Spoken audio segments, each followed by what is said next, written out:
Shivabu garu to speak a few words on this success.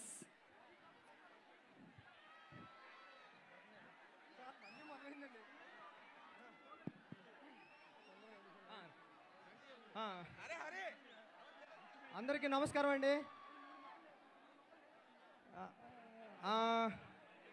దేవి గారు, first మీకే మళ్ళీ మొదలు. ఎందుకంటే ఒక సముద్రం చూడాలంటే అందరూ కళ్ళు తెరిచి చూస్తారు వెళ్ళి, కానీ కళ్ళు మూసుకుని మ్యూజిక్ వినొచ్చు, సముద్రం హోరు. అలాంటి మ్యూజిక్ ఇచ్చారు నాకు ఉప్పునకి. దేవి గారు, మీకు ఎప్పటికీ రుణపడి ఉండిపోతా. Thank you sir, thank you so much.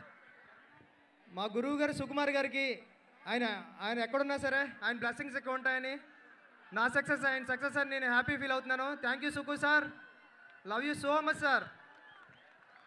ఈ సినిమాకి వర్క్ చేసిన శ్యామ్ దత్ గారికి, నవీన్ నూలు బ్రోకి, ఆర్ట్ డైరెక్టర్ రామకృష్ణ గారికి, అందరికీ చాలా చాలా చాలా చాలా థ్యాంక్స్ అండి. యుగంధర్ గారికి జల జల జలపాతం సాంగ్ నిజంగానే సముద్రంలో చేసామని అడుగుతున్నారు అందరూ.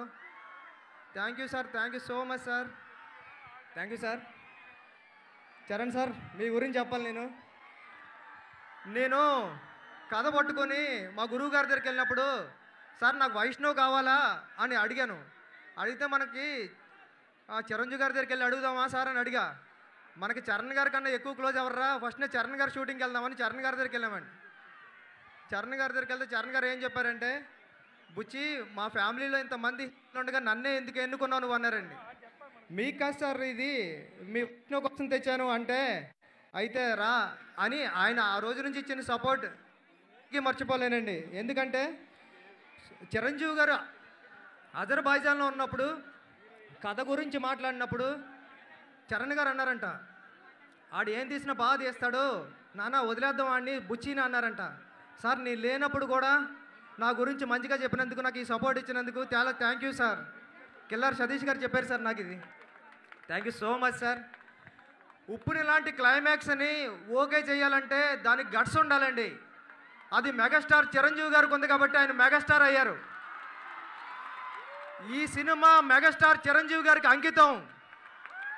Thank you so much.